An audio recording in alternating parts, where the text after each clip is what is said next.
올해 아마도 코로나 이전보다도 더 많은 분들이 외국으로 나갈 것 같습니다. 코로나 이전에 한 3천만 명 정도가 해외여행 갔었는데요.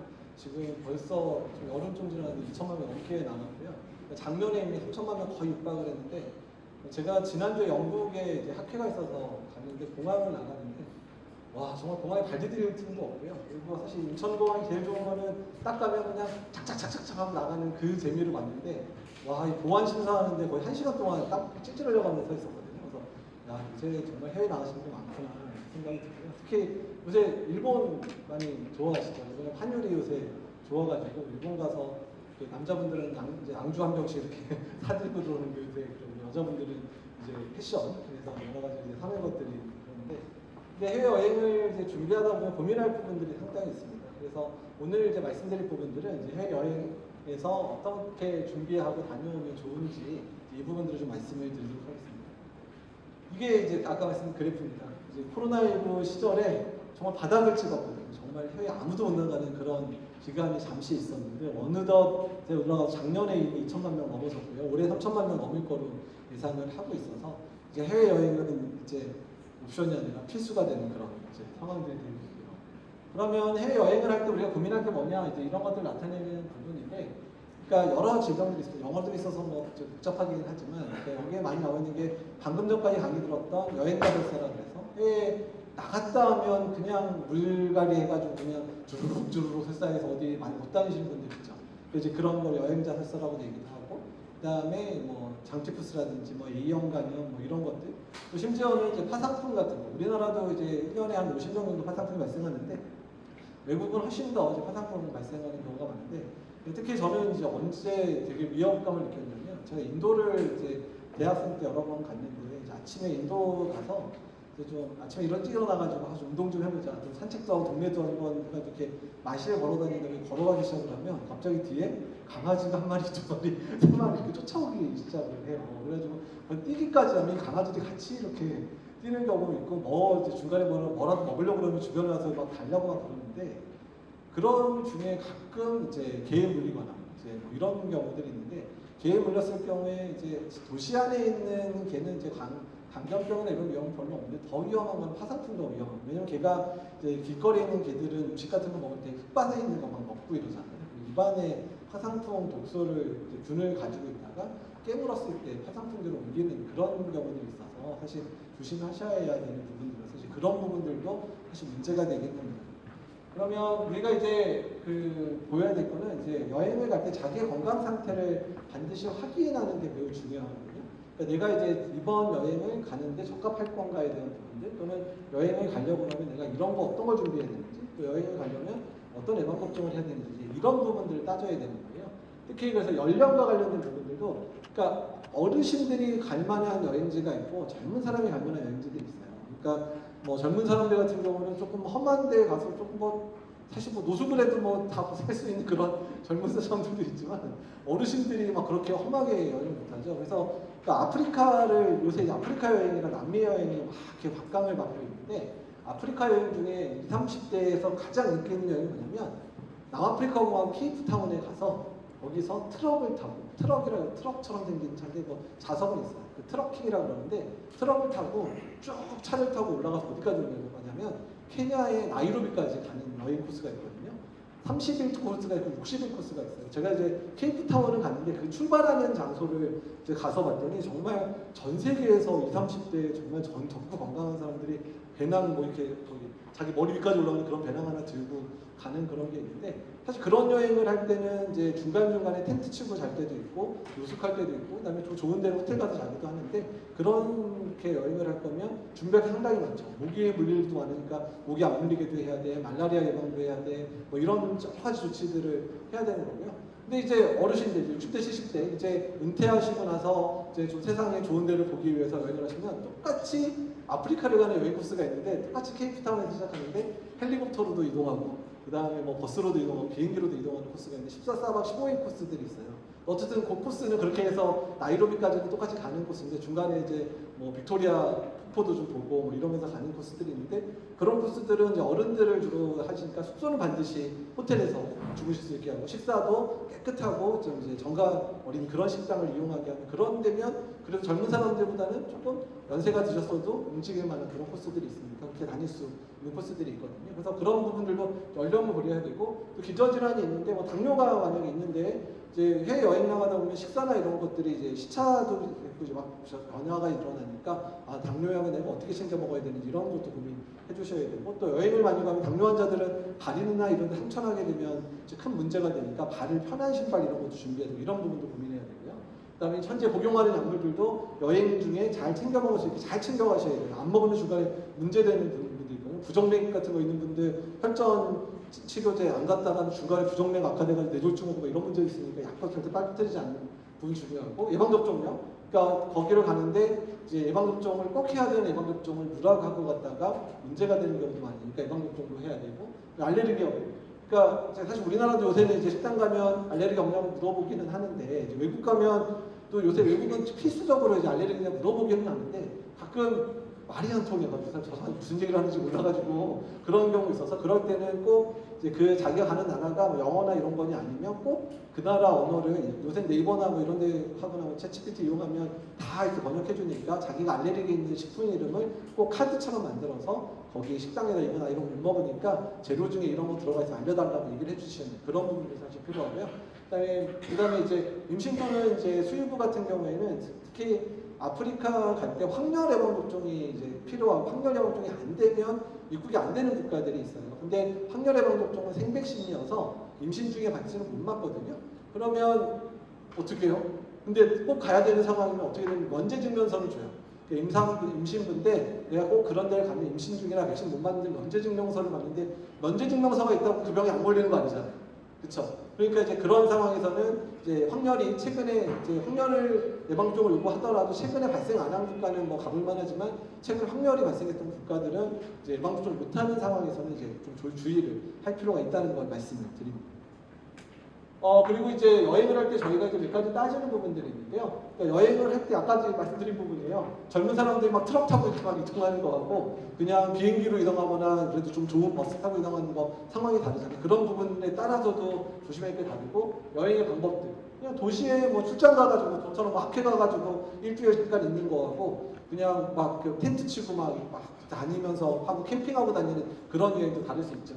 그 다음에 이제 숙소의 선택들도 아까 말한 대로 노숙을 하는 사람과 호텔에서 있는 사람 다를 수 있는 거고 그다음에 여행의 목적에 따라서 그러니까 그냥 출장 가고 이런 경우는 도시 밖을 지나가는 경우가 없으니까 그렇게 위험하지 않을지 몰라도 그러니까 어느 국가나 특히 아프리카나 남미 국가에서 말라리아가 유행하는 국가들이라고 하더라도 도시 내에서는 말라리아 위험성이 많이 떨어져요. 하지만 도시에 있다가 외곽으로 나가는 경우에는 다 말라리아 위험지대로 들어갈 수 있으니까 그런 부분들도 고려를 해야 되는 부분들입니다.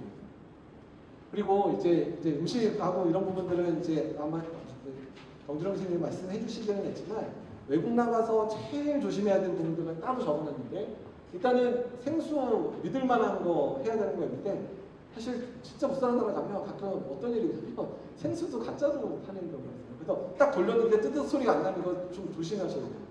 정말 뜨뜻 심지어 뜨뜻 소리까지 나게 장난치는 거니까 집에서 그냥 수돗물이 아니고 그냥 사실 우물물 같은 거 받아가지고 그냥 뜨뜻하는 거 달아가지고 파는 경우도 사실 있어서 사실 생수도 믿을 만한 데서 사야 되는 건데 사실 제가 카자흐스탄에서 국제협력회사라고 해서 이제 그 군대 대신에 해외에서 이제 그 파견돼서 하는 걸 2년 반을 했었는데 어떤 일이 있었냐면 이제 그 시장 저렴하게 이제 도매로 파는 시장이 있는데 엄청 큰 시장이 있어요. 근데 거기에 가면 뭐 이제 우리 보통 주방세제 같은 걸 싸게 팔았거든요.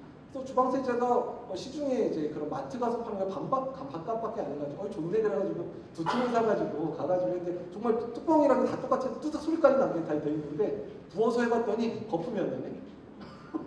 가짜를 만드는 거예요.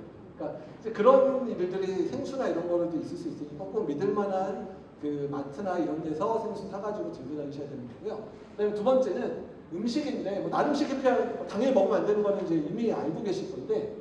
그러니까 잘 조리된 거, 그다음에 길거리 음식도 사실 익혀서 주는 그릇이라든지 아니면 익힌 걸 나눌 때 사실 길거리 음식을 조심해야 되는데 충분히 익히면 문제가 안 될 것 같지만 길거리 음식 가장 큰 문제는 그 조리하는 사람이 손 씻을 데가 없잖아요. 손 씻을 때가 마땅한 데가 우리나라는 이제 길거리 음식 파는데도 다 손 씻을 때를 만들고 하지만 외국 같은 데서 길거리 음식인데 손 씻을 데가 없으니까 그냥 급해가지고 주변에 어디 가서 응아하고 와서 손 제대로 안 닦고 조리를 하면 아무리 익히더라도 음식을 이렇게 분배하는 과정 중에서도 오염시킬 수 있는 문제가 있으니까 그래서 길거리 음식 조심하라고 하는 부분이고요. 그리고 이제 이 부분이 이제 잘 모르시는 분들이 있는데 아니 가서 국을 먹거나 아니면 뭐 익힌 고기 같은 거 먹으면 익혔으니까 좀 위험한 게 덜한데 가장 위험한 음식 중에 하나가 외국 여행 갔을 때 뭐냐면 샐러드예요. 야채는 익히지 샐러드에 야채 익혀서 나온 샐러드는 별로 없잖아요. 대부분 생야채를 하는데 그러니까 생야채도 다 씻어서까지 나오는데 씻어서 나오는데 식중독이 발생할 때 있거든요. 왜 그럴까요? 이게 수돗물이라든지 이렇게 깨끗한 물로 씻으면 상관이 없는데 우물물 같은 거 받아온다든지 주변에 이제 냇물이 있으면 끌어온다든지 심지어 지하수를 끌어오더라도 지하수 주변에 만약에 가축을 키우는 농장 같은 게 있으면 이게 스며들어가지고 그래가지고 이 물이 오염되는 경우들이 있어요. 예전에 평창 올림픽 때 그 평창에 있는 일부 펜션에서 그 노로바이러스 발생한 적 있잖아요. 그거 근데 끝내 뭐로 밝혀졌냐면 그 펜션이 그 지하수를 이용해서 이제 식수를 썼는데 그 식수가 그 지하수가 노로바이러스에 오염이 됐었던 거예요. 그러니까 노로바이러스가 이렇게 막 돌을 거쳐서 가는데도 다른 세균들은 이렇게 막 돌을 거치면 필터링 되면서 죽는데 노로바이러스 잘 안 죽어서 그게 농축이 된 상태에서 끌어올려져가지고 그때 자원봉사자들이 이제 펜션 같은 데 있었던 자원봉사자들이 노로바이러스가 그러니까 이제 그런 부분들이 조심해야 하는데 만약에 그런 오염된 지하수를 가지고 야채를 씻어가지고 공급을 해버리면 깨끗하게 씻었음에도 불구하고 어떤 게 된 거죠? 노로바이러스 오염된 또는 가축의 대변 분변에 오염된 물로 씻기는 경우들이 많아서 문제가 되는데요. 근데 우리나라는 그런 일들이 많지 않은데 미국이랑 유럽에서 최근에 무슨 일이 벌어졌냐면 그러니까 이제 미국이나 이제 유럽은 아침에 샐러드 먹는 게 되게 이제 그 약간 일종의 이제 습관처럼 먹잖아요. 건강을 위해서. 근데 그래서 그 샐러드를 아침에 먹기 쉽게 하기 위해서 세척된 샐러드라고 해서 포장된 샐러드를 팔아요. 근데 그게 이제 미국 내에서 만들면 비싸니까 멕시코에서 들어오는 경우가 많은데 멕시코에서 그걸 세척하면서 이제 샐러드를 공급을 했는데 그 세척한 물을 뭐로 씻었냐면 냇물로 씻었어요. 근데 냇물 위에 냇물 상류에 300m 정도 올라가는 데에 가축 농장들이 있었거든요.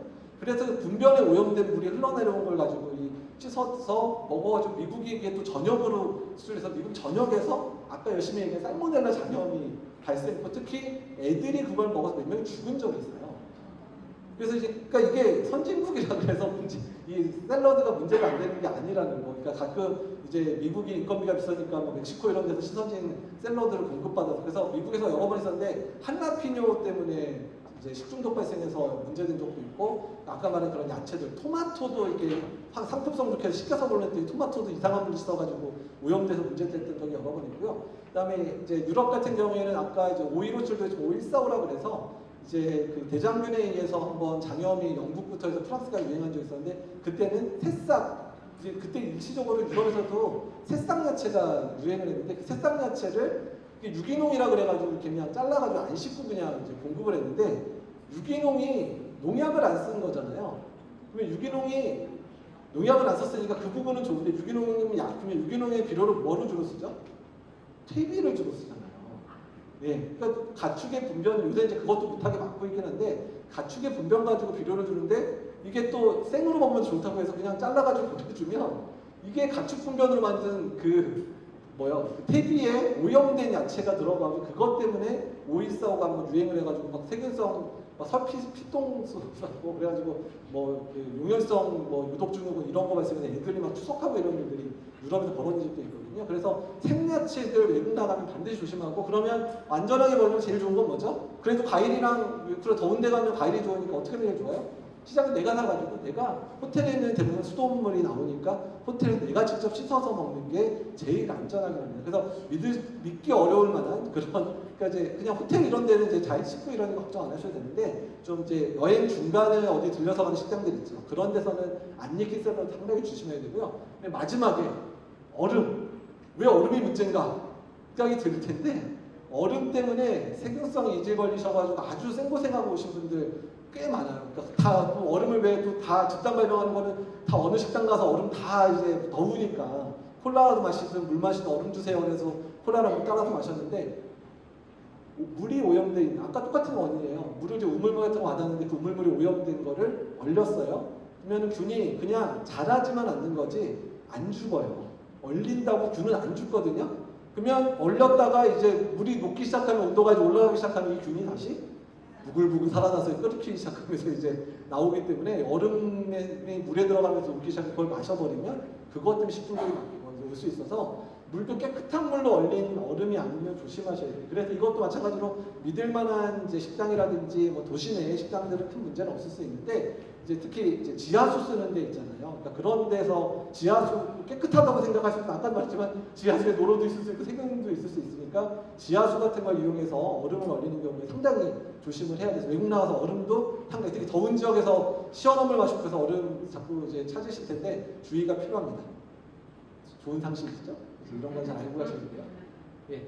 그 다음에 이제 곤충매개 질환 같은 경우에 이제 말라리아라든지 댕기열 이런 걸 조심해야 되는데, 모기가 이 질병마다 일으키는 모기마다 그 살아가는 환경이 많이 달라요. 말라리아 모기는 적어도 나무가 있고 주변에 여러 가지 가축들이 있는 데서 주로 하거든요. 그러니까 우리나라로 말하면, 우리나라에 일본 내염이 많이 발생하는 지역들이 이제 가축들이 많이 있는 그런 이제 그 농장 주변에 있는 곳에서 요새 일본 내염이 국내에서 많이 발생을 하는데요. 그러니까 외국 동남아시아도 뭐 일본 내염 마찬가지로 위험한데, 말라리아 모기도 주변에 여러 가축이나 동물들이 있어요. 이 모기가 피 빨아먹고 살다가 그러다가 중간에 이제 사람을 물면서 말라리아에 걸리게 되는 경우가 있고, 말라리아 모기는 밤에 많이 움직여요. 그러니까 숙소에 들어가 있는, 그러니까 특히 우리 이제 전방적으로 하고 이제 시골 같은 한적한 데 이제 뭐 호텔 얻어가지고 또는 이제 별장 같은 데서 이제 묵는 데도 있잖아요. 외국 나가면. 그러면 그때 밤에 모기들이 이제 많이 들어오니까, 그래서 그러니까 말라리아 모기가 많은 곳에서는 반드시 모기장을 치고 주무셔야 되고요. 모기장을 칠 때 모기장 표면에 이렇게 그 모기 퇴치제가 발라져 있는 게 있어요. 그래서 뭐 퍼메튼이나 이런 게 발라져 있는 게 있어서 반드시 모기 기피제가 발라져 있는 모기장을 반드시 피고 그 안에 들어가서 주무셔야 되고, 모기향도 펴놓으면 좋고 이렇게 하셔야 되고 하는 부분이 중요하고요. 그 다음에 댕기열 같은 경우는 순모기들이 주로 일으키는데, 원래 순모기는 숲에 있어야 되잖아요. 근데 이 순모기들의 문제가 도시 내의 생활이라든지 리조트 생활에 적응을 잘 해요. 그래서 리조트가 처음 개발될 때는 이제 막 숲도 많고 나무도 많고 이러니까, 처음 개발된 리조트는 말라리아가 주로 많이 발생을 하니까, 그래서 개발된 지 2, 3년밖에 안 된 리조트는 안 가시는 게 좋고요. 적어도 한 5년에서 10년 이상 된 좀 약간 역사와 전통이 있는 그런 리조트를 가셔야 말라리아는 위험하지 않은데, 그런 곳조차도 댕기열을 일으키는 순모기들은 리조트라든지 또는 심지어 이 순모기들이 도시 내에서도 정착을 잘하기 시작을 해서 도시 안에서 걸렸거든요. 그래서 댕기열은, 그러니까 아까 말한 대로 말라리아는 좀 시골이나 좀 지방에 나가야 많이 걸리는데, 댕기열은 도시 안에서도 많이 걸려요. 그리고 댕기열은 주로 낮에 활동을 많이 하는데, 아까 이제 부청장님 말씀하셨지만 낮이 너무 더우면 모기들도 움직이진 않는데, 한 30도 내외의 낮은 온도, 그러니까 보통 어느 몇 시죠? 아침에 이제 더운 지역 가면 아침녘하고 오후 한 4시에서 6시 사이 이쯤에 이동할 때 많이 물리기 때문에, 그래서 그럴 때 야외 활동할 때 그렇다고 더워 죽겠는데 긴팔 입기는 힘들잖아요. 더운데 막 30, 40도 올라가는 데서 긴팔 입기 힘드니까, 그럴 때는 어떻게 하면 좋냐면 모기기피제 있죠. 뿌리는 모기기피제. 근데 모기기피제도 우리나라에서 가끔 이제 뭐 화공약품 만든 뭐 모기기피제 한다고 천연 이런 거 하는데, 그런 거 하나도 안 씁니다. 그런 데 가면. 우리나라 모기에 들을지는 모르겠지만 그것도 우리나라 모기 잘 안 쓰고요. 대부분 WHO에서 공인한 모기 그 향이, 모기 기피제가 있어서 약국가면 팔거나, 아니면 요새는 이제 마트 가도 팔더라고요. 그래서 뭐 피카리딘이나 또는 DEET 성분이 들어가 있는 그런 모기 기피제를 사서 피부에다가 이렇게 잘 발라주셔야 되는데, 이 모기 기피제도 어떻게 생각되냐면 선크림하고 같다고 생각하셔야 돼요. 선크림도 야외 활동 오래 해서 땀 흘리면 지워지니까 몇 시간에 한 번씩 다시 바르거든요. 3, 4시간을 한번 바르라고 그러죠. 근데 사실 선크림 바르고 나서 모기 기피제를 뿌리거든요. 선크림 녹아내릴 정도면 모기 기피제 다 같이 흘러내리니까, 그러니까 선크림 다시 바를 때 모기 기피제도 다시 한 번씩 꼭 몸에 발라주셔야 돼요. 이렇게 이제 아프리카나 남미, 동남아시아에서 특히 더운 기간에 여행 가셨을 때 댕기열 많이 위험하니까 낮에 활동하실 때 꼭 모기 기피제 뿌리고 다니시는 것까지, 이 정도까지 하면 이제 모기 기피 됐고, 그 다음에 이제 혈액매개 감염하고 성매개질하는데, 사실 뭐 이런 얘기를 그렇게 하고 싶지는 않은데, 제가 이제 카자흐스탄에서 아까 이제 2년 반 정도 근무를 했었다고 얘기 들었죠. 카자흐스탄에서 2년 반 근무를 하는데, 카자흐스탄도 이제 뭐 석유도 나고 막 이러다 보니까 이제 국내에 출장객들이 많이 와요. 근데 이제 이게 그러니까 남자분들이 좀 문제인데, 남자분들이 술 강하게 마시고 아침에 일어났더니 현지 아가씨 한 분이 옆에 누워있고 이런 일들이 그러면 안 되는데 말이에요. 자꾸 이제 실수하고 이런 생각이 있어서 그러니까 심지어 제가 이제 근무하는 병원까지 와서 정말 죄송합니다. 제가 어제 술 마시다가 깜빡해가지고 옆에 그냥 잘 모르느라고 잤어요. 뭐 이러고 와가지고 저 성병 걸린 거 아니에요? 이렇게 묻는 분들이 상당히 있거든요. 근데 우리나라는 그래도 뭐 HIV 환자라든지 뭐 이런 환자가 많지 않은 국가이긴 한데 중앙아시아만 해도 HIV 환자 특히 성 매개로 성 그런 매매하는 그런 여성분에서 HIV 감염이 상당히 많고 태국이나 이런 데는 거기 지금 HIV 감염자가 300만인가 그래요. 예, 거기는.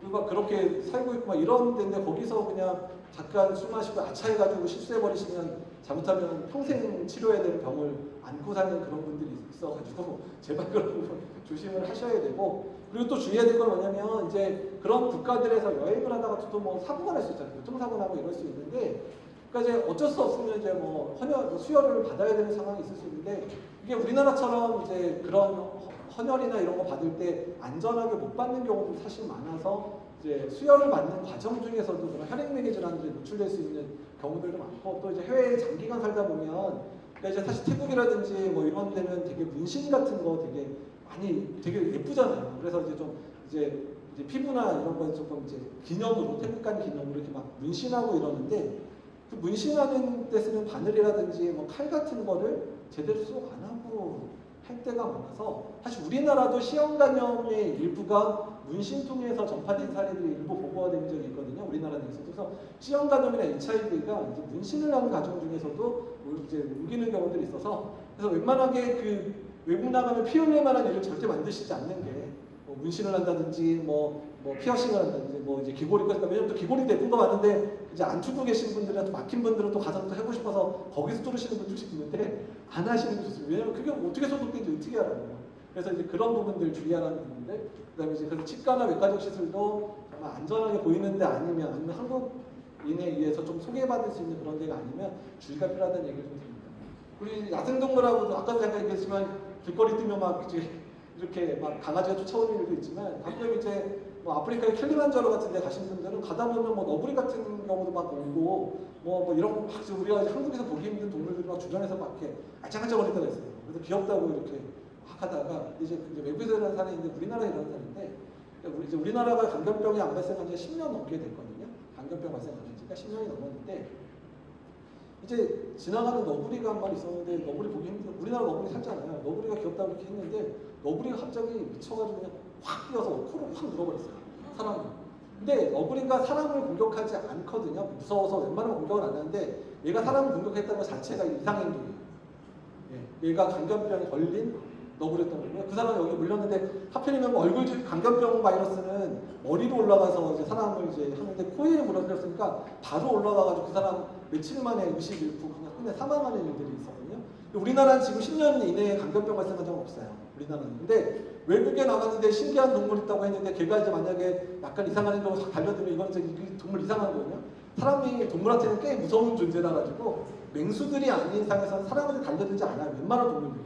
그래서 사람을 달려들면 그 이상한 행동이기 때문에 정말 조심해야 돼요. 감염병이나 이런 거 있을 수 있지만 아까 파상풍 얘기도 드렸죠. 이런 문제 있으니까 웬만하면 야생동물이든 주변에 있는 심지어 애완동물 같은 경우도 건드리시면 안 돼요. 무슨 일이 벌어질지 모르기 때문에 절대 동물도 건드리지 않는다. 특히 야생동물 같은 거 예쁘다고 해서 막 근처에 가가지고 막 만지려고 생각도 하지 마세요. 무슨 일이 벌어질지 모르고요.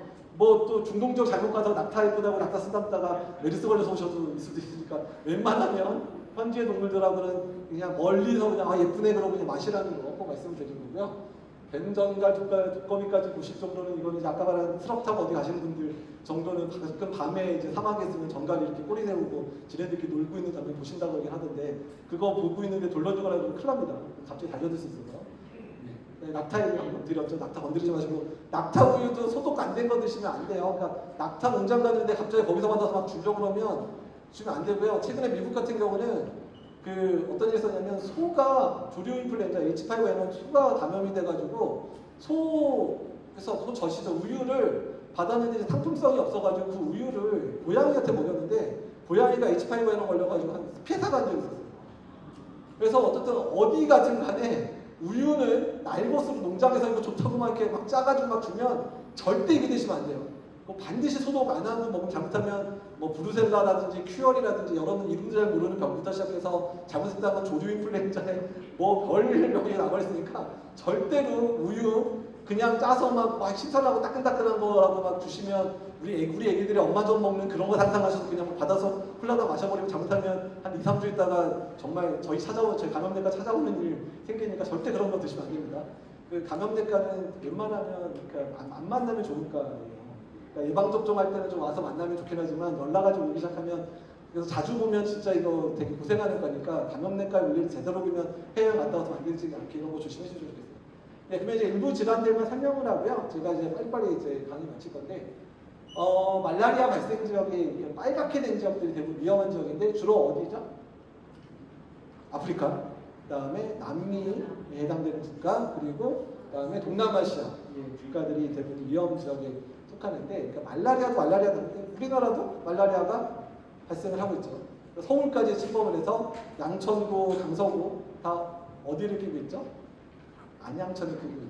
안양천이 물이 흐르다 보니까 거기에 이제 아마도 물기 서식이 좋은 것 같아요. 저 사실 일주일에 한 번씩 안양천에서 3시간씩 자전거를 타고 있는 제 입장에서는 저도 언젠가 열이 심하게 나면 말라리아 검사를 해볼까 생각을 하고 있는데 어쨌든 그렇게 우리나라에서 근데 걸리는 말라리아는 3일간 말라리아라고 해서 너무 늦게만 진단 안 받으면 웬만하면 치료도 잘 되고 죽지는 않는 병이에요. 근데 최근에 이제 자기는 절대 말라리아 생각을 안 했던 분이었고 그러니까 서울 안에 있는 동네 의원들은 말라리아를 잘 못 보니까 한 3주를 끌다가 오신 분이 있는데 3주 끌어는 열이 3주까지 났는데 그냥 여기저기 말라리아인지를 모르고 그냥 막 감기약 주면서 버틴 거예요. 그러다 갑자기 옆구리가 너무 아파가지고 그래가지고 모 병원에 실려가서 CT를 찍었더니 비장이 터져가지고 피가 나고 있었어요. 그래가지고 이상하다 그래서 이제 우리 병원 이제 외과에 수술하러 와서 이제 피는 이제 혈관 조영에서 그 피 나는 거 막고 나서 이제 열이 나니까 이제 이상하다 그래서 우리 외과 선생님들이 똑똑하셔가지고 혹시 말라리아인가? 왜냐면 열이 나면서 자발성 비장 출혈 있는 것 중에 말라리아가 원인이 될 수 있거든요. 그래가지고 했는데 진짜 아니라더니 말라리아 양성 나와가지고 그래가지고 약 치료하고 그래서 정말 그분은 말라리아를 늦게 진단해서 거의 죽을 뻔했거든요. 비장 터지는 일이 대부분은 뭐 교통사고 나서 부딪히거나 자전거 타다가 부딪혀가지고 빵 깨져가지고 깨지는 건데 말라리아가 진단되어지면 가끔 비장도 출혈이 있을 수 있어요. 우리나라에는 말라리아도 진단이 늦어질 위험해서 적어도 일주일 이상 원인을 잘 모르는데 열이 계속 난다, 39도 이상 고열이 난다, 특히 한 3, 4일 지나가면서부터 하루는 완전 멀쩡하고 하루는 막 열나서 죽을 것 같고 이런 식으로 반복이 되고 말라리아의 특징이 하루 걸러 열이 나면서 정말 열 날 땐 죽을 것 같고요. 열이 안 나면 멀쩡하게 활동을 했었거든요. 그렇게 열이 나면 말라리아일지도 모르겠다고 해서 꼭 주변에 있는 감염내과에 있는 병원에서 꼭 검사를 해달라고 요새는 한 1시간이면 이제 바로 말라리아인지 아닌지 진단하는 키트가 나와 있거든요. 그리고 요새 일부 보건소들은 말라리아 진단하라고 그 말라리아 그 신속진단 키트 무료로 나눠주는 보건소도 지금 있어요. 그래서 그러니까 가끔 너무 열이 계속 나면 말라리아 그 진단 키트 한번 검사해보는 것도 방법이긴 합니다. 어쨌든 근데 다만 저기에 지금 표시되어 있는 말라리아 위험지대는 3일열은 당연히 같이 있고요. 열대열 말라리아가 있는데 이 열대열 말라리아는 사망률이 10%가 넘습니다.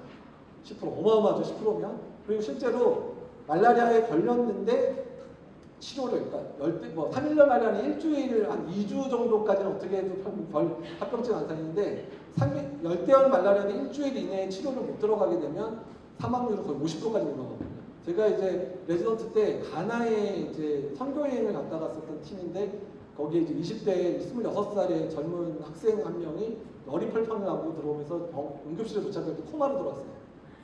근데 예방약을 처방을 받았는데 그때 이제 예방약에 대해 잘 공부가 안 되니까 처방해서 예방약을 한국에서만 먹을 수 있는 예방약을 처방받고 가가지고 예방약이 안 드는 거예요. 그래가지고 코마로 들어가지고 제가 그 친구 때문에 2주를 밤을 샜거든요. 제가 그 친구가 살아나는 거 보고 사실 감염내과 하기를 마음을 먹기는 했는데 2주 동안 정말 거의 그 친구 깰 때까지 거의 밤새면서 거의 2시간 3시간 못 자면서 그 시간 봤는데 간신했는데 문제는 회복은 되고 좋아졌는데 말라리아 원충이 너무 많이 몸에서 녹아가지고 눈에 있는 혈관 하나 막았어요. 그래가지고 한쪽 눈이 실명이 됐어요, 이 친구가. 그러니까 죽기도 하지만 회복되더라도 이런 여러 가지 합병증을 남길 수 있기 때문에 아프리카나 남미 그리고 동남아시아에서 특히 열대열 말라리아가 이제 위험하다고 하는 지역은 반드시 감염내과 선생님들 또는 이제 가정의학과 선생님 중에서 해외여행 클리닉 가는 선생님들랑 상의를 해서 그 지역에 맞는 예방 방법을 반드시 동원해야 되고요.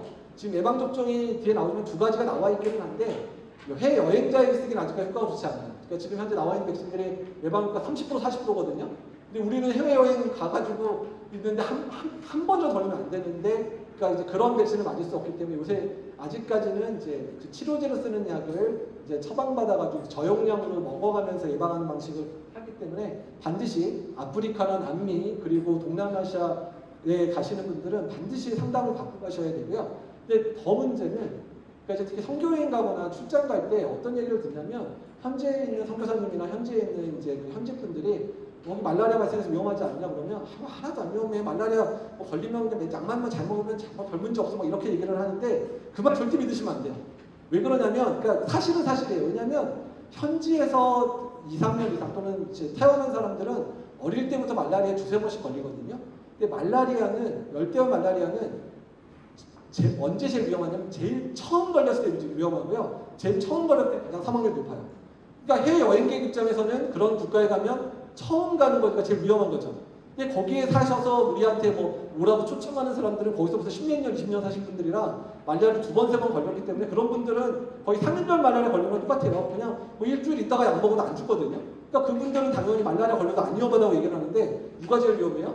여행 가는 우리가 제일 위험해가지고. 그래서 매년 아프리카 여행 가서 말라리아 걸려서 죽는 사람이 매년 한두 명씩 발생을 하고 있어요.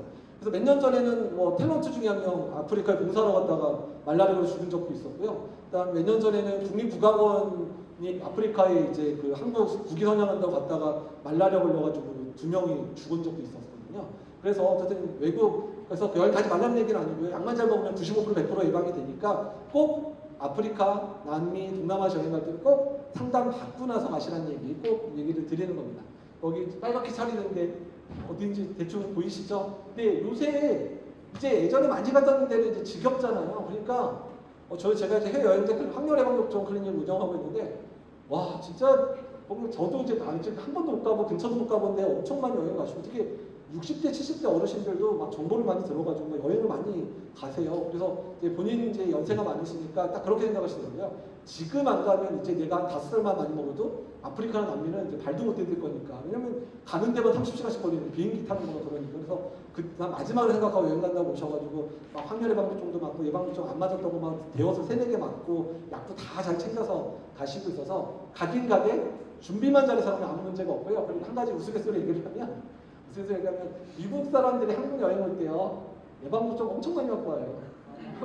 미국 사람들 보기 한국도 되게 못 사는 나라, 병 많은 나라거든요. 왜냐면 한국에 여름용이 일본 내용 있죠? 그쵸? 그 다음에 한국에 또 뭐 여러 가지 A형 간염 요새 많이 발생하죠. 그러니까 거기서 올 때 일본 내용 백신, 거기 우리나라는 구하기 쉽지만 거기 구하기 힘든데 거기서 일본 내용 백신도 맞고 오고요. A형 간염 백신도 맞고 오고 파상풍 예방접종도 맞고 오고 그런 거예요.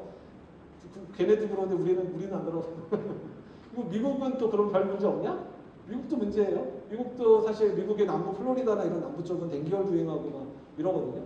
그러니까 미국도 사실 그렇게 안전한 국가 아니고, 유럽은 최근에 프랑스 파리 주변 아니면 이번에 예선전이 벌어졌던 일부 도시는 댕기열 발생하는 지역이 프랑스령인데도 있었던 지역들이 있고요. 또 이제 그 유럽 같은 경우에는 이제 우리나라는 일본 내용에 있는 것처럼 유럽에는 웨스트 나일이라고 그래가지고 새하고 모기에서 왔다 갔다 거리는 내염 일으키는 게 있는데 유럽 전역에서 유행하거든요. 웨스트 나일 같은 경우 일본 내염처럼 막 의식 잃고 합병증 생기면 이제 장애하고 이런 위험이 있어서, 그러니까 유럽도 그렇게 만만한 지역은 아니라서 유럽이나 이런 데 갈 때는 꼭 상담 받고 가는 게 좀 좋긴 해요. 특히 장기 거주하러 가시는 분, 출장을 가시거나 장기적으로 파견 나가시는 분들은 꼭 건강 상담 받고 가셔야 돼요. 어쨌든 말라리아가 한동안 줄고 있다가 최근에 날씨가 더워지기 시작하면 다시 늘고 있어요. 그래서 사실 WHO가 2010년대만 해도 적어도 2050년 정도 되면 말라리아 환자를 거의 반토막 내겠다 이런 계획을 세웠는데 지금 거의 실행이 안 되고 있거든요. 그래서 말라리아가 다시 문제가 되고 있어서 이런 상황들이 되고 있고, 또 질병부담, 말라리아가 얼마나 걸리냐면 1년에 2억 4천만 명이 걸려요. 어마어마하죠. 그렇죠? 그리고 말라리아가 유행하고 있는 지역에 살고 있는 인구가 37억이에요. 어마어마한 인구가 말라리아고, 우리나라 사실 말라리아 발생 국가에 사는 거예요. 우리도 3일 말라리아 발생하니까. 그 다음에 근데 그 중에 60만 8천 명이 1년에 사망하거든요. 어마어마하게 사망하죠. 60만 명이 사망하는데 그 중에 사망자가 몇 살 이하죠? 5세 이하. 왜 5세 이하가 많이 죽죠? 면역 체계가 갖춰지지 않은 것도 있지만 맨 처음 걸린 게 5세 이하에 걸리잖아요. 그러니까 해외 여행자는 그 5세 이하와 같은 거예요. 맨 처음 걸렸을 때 위험한데 5세 이하 아이들이 많이 걸리니까 말라리아 걸려서 그리고 오세이아는 이제 자기가 그걸 이겨낼 힘도 적으니까 많이 걸리니까 그러니까 처음 걸리는 게 위험하다는 거 이것만 보도 아시겠죠. 어쨌든 그러니까 해외 여행자는 그 나라에서 5세 이하의 아이들하고 똑같은 힘든 상황이라고 보시면 돼요. 그러니까 사실 그래서 아까 백신 효과가 30-40%인데도 지금 출시돼서 얘들 맞추고 있거든요. 왜 맞추겠어요? 5세 이하가 저렇게 해서 주면 한 1년에 50만 명씩 주는데 거기서 30-40% 효과 있는 백신 맞춰주면 얼마가 더 주는 거예요? 얘도 20-30만 명이 더 죽으니까 그러니까 현지에서는 30-40%의 예방 효과 있는 백신도 당연히 접종을 하는 거예요. 근데 해외 여행 가는 사람 입장에 잠깐 여행 가는데 한 번 걸렸다가 가서 걸면 죽는데 30-40% 믿고 갈 수는 없죠. 그러니까 아까 말한 대로 말라리아는 현지에서만 맞추고 있다는 거가 그랬다는 걸 말씀드리는 거예요. 그래서 말라리아 그리고 말라리아 백신이 만들기 힘든 이유는 말라리아가 그러니까 보통 세균은 그냥 내 몸에 들어오면 그 모양을 그대로 갖추고 있는데 말라리아는 여러 모양으로 계속 변신을 해요. 그러니까 변신할 때마다 모양이 바뀌니까 그때마다 백신을 만들 수 있는 타겟되는 부위가 바뀌게 되기 때문에 그게 어려워서 만들기 힘들었는데 어쨌든 요새 기술이 좋아서 백신을 이제 만들고 있는 거고 그래서 말라리아 백신도 2개가 지금 하나가 됐거든요. 앞에 거가 이제 아까 말한 30-40%의 예방 효과가 있는 거고요. 두 번째가 이제 아직 출시는 안 됐지만 68% 75% 정도 예방 효과가 되는 게 나와 있어요. 근데 68% 75%는 높아지긴 했지만 해외 여행을 하는 사람 입장에서는 저 정도 가지고도 안 되죠. 한 95% 이상은 돼야지 믿고 맞을 거 아니에요. 그래서 아마 저 백신이 나오면 해외 여행객의 일부, 특히 장기간 거주하는 사람은 이 백신 맞으면서 이제 먹는 약을 이제 잘 조절해서 먹게 할 것 같은데 어쨌든 요새 말라리아도 이제 백신이 조만간에 나와서 해외 장기간 가는 분들한테는 좀 쓸만한 백신 나올 거다라는 얘기를 드리는 거고요. 아무튼 예방접종 아직까지 말씀드린 대로 해외 여행자가 풍부하지 않으니까 화학적 예방, 약을 먹어서 예방하는데 아토바콘 프로가닌이 이제 말라론이라는 약이고 매일 먹는 예방약이고요. 두 번째는 메플로킨이라 그래서 일주일에 한 번 먹는 약인데, 그러니까 약값은 한 알이 다 3,000원씩 똑같은데 위에 거는 매일 먹고 위에 거는 일주일에 한 번 먹으니까 약값은 뭐가 제일 많이 들겠죠? 위에 게 많이 들죠. 근데 효과는 비슷해요. 두 개가 비슷한데 문제는 이제 위에 거는 이제 부작용이 좀 적어요. 그래서 단기간 이제 뭐 한 달 이내 여행 갈 때는 이제 위에 있는 아토바콘 프로가니라는 약을 처방받아 보통 가시고요. 뭐 2달, 3달, 6개월, 1년 이렇게 가시는 분들은 아래 좀 메플로캠을 처방받아서 보통 가니까 어쨌든 그런 약 어떤 약 선정할지는 병원 가서 상의하시면 됩니다. 댕기열도 이제 말라리아 일으키는 지역하고 유사하긴 하지만 댕기열 일으키는 지역도 현재 그 지역의 인구가 25억, 30억이 살고 있어요. 동남아시아, 남미, 아프리카 다 댕기열 위험 지역에 들어가는데요. 우리나라는 다행히 댕기열 위험 국가는 아닌데 그러면 댕기열 위험 위도가 어디까지 올라와 있냐면 그 중국의 남부 지역 있죠. 중국 요새 뜨고 있는 지역들, 하이난 뭐 이런 그쪽 근처인데 거기까지 뜨고 그거를 선을 쫙 그으면 어디까지 와 있냐면 제주도 바로 아래까지 올라와 있어요. 네, 제주도 바로 아래까지. 그래서 모르겠어요. 지금 이 정도로 뜨거우면 언제 우리나라도 이제 댕결이 발생할 건지 모르겠는데 지금 기후학자들은 지금의 지구온난화가 그대로 유지가 되면 30년에서 50년이 지나면 한국의 겨울이 없어질 거라고 얘기하고 있거든요. 한국의 겨울이 영하로 안 떨어질 거다. 영하로 안 떨어져서 아열대 기후의 특징이 뭐냐면 겨울에 영평균 온도가 10에서 15도 이상이 되면 겨울에도 그 월 평균 온도가 10에서 15도면 아열대라고 얘기하는데 이제 제주도 사실은 겨울에도 영하 떨어지지 않는 날이 많잖아요. 근데 그래도 가끔 추우면 눈 오고 막 이제 이럴 때가 있어서 영하 떨어진 날이 있으니까 아직 평균 기온 10도 이상은 안 올라가거든요. 근데 만약에 그렇게 올라가면 제주도부터 시작해서 차근차근 우리나라도 댕기열이 발생하는 국가가 될 수 있겠다는 얘기를 해요. 왜냐하면 댕기열을 일으키는 모기가 댕기열을 이제 토착화해서 옮기려면 사실 댕기열을 일으키는 모기가 국내에도 있거든요. 순모기가 살아요. 근데 이제 댕기열이 이제 우리나라에 이제 토착하지 않는 거는 겨울철에 댕기 모기가 성인 모기로 이제 살 수도 버텨야지 되는 거거든요. 근데 얘는 순모기라서 이제 뭐 보일러실 이런 데서는 못 살아요. 우리 겨울에 요새 11월까지도 막 모기 다니잖아요. 걔는 이제 진모기 계열들이어서 집에 적응해서 사는데 순모기 계열들은 아직까지는 이제 집에서는 그렇게 오래 못 살거든요. 그래서 겨울철에는 지금 제주도에서도 죽으니까 댕기열이 소착화 안 되지만 그 댕기열 모기들이 겨울에도 제주도에서 살아남으면 유행을 할 수도 있어서 앞으로 20-30년에서 길면 50년, 짧으면 20-30년 정도 예상하고 있습니다. 어쨌든 국내도 이제 기후변화를 주의를 해야 된다는 말씀드리는 부분이고요.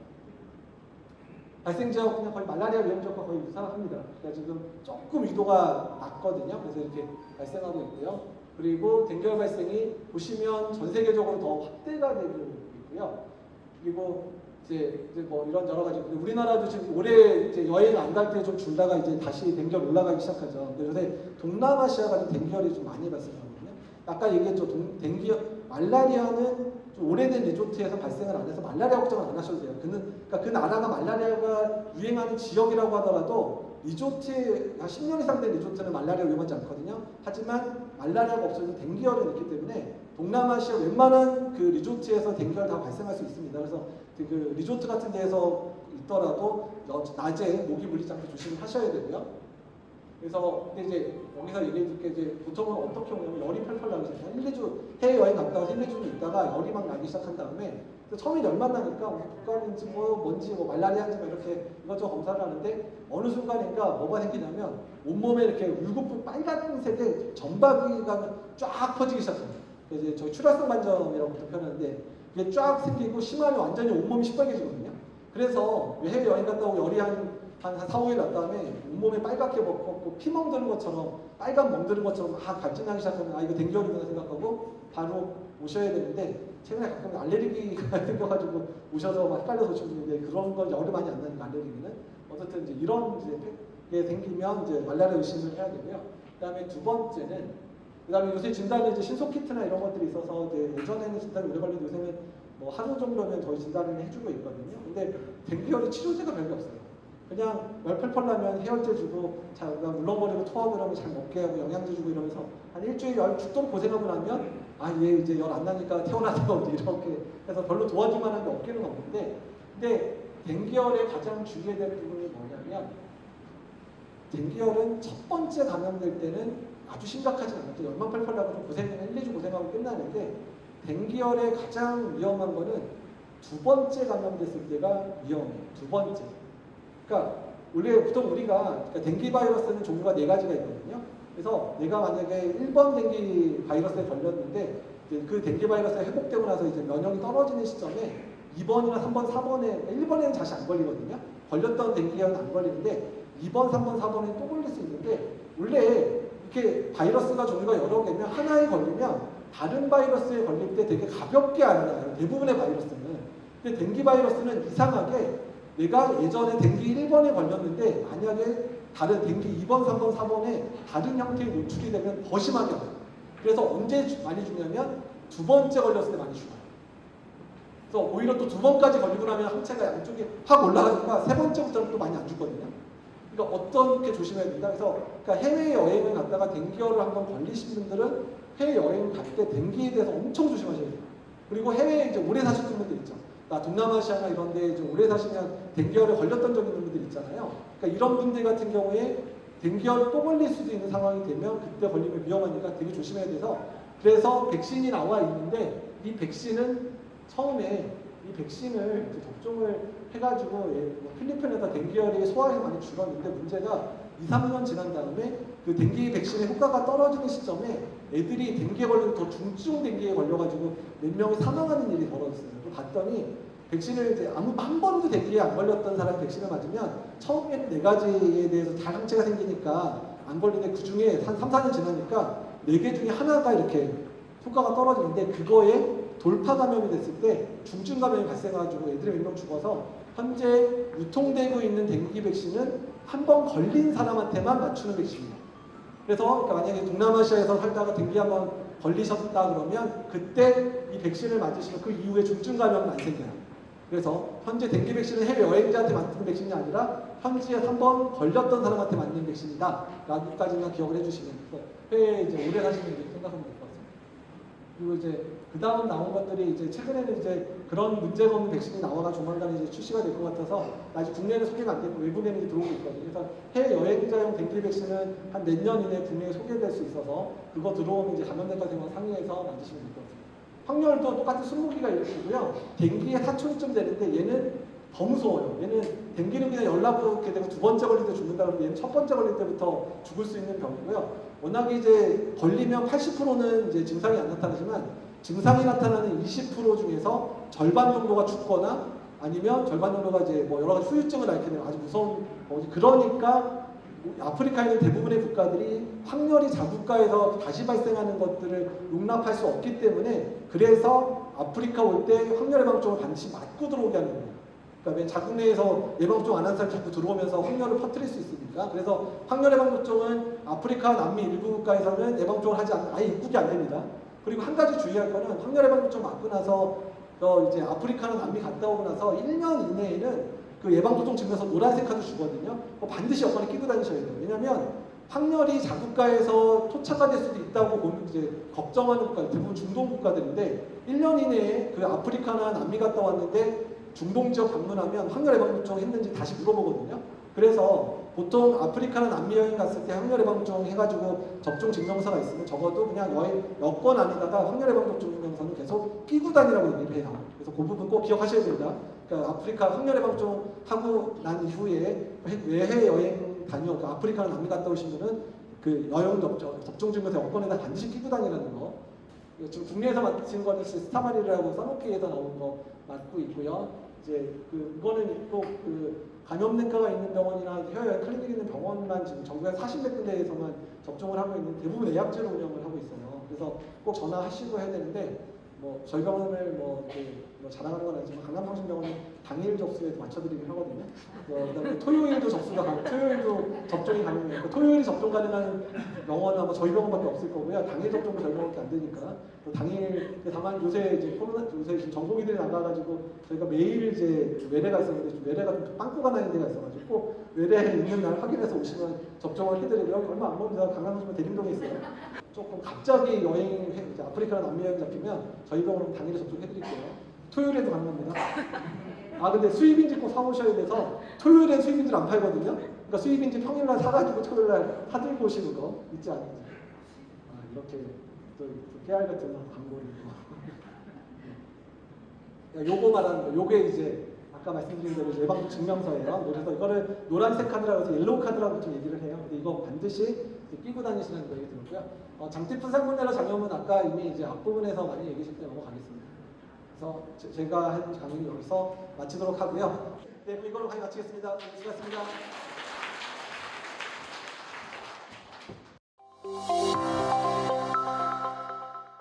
이 건강 캠페인은 서울특별시와 서울특별시 의사회가 함께합니다.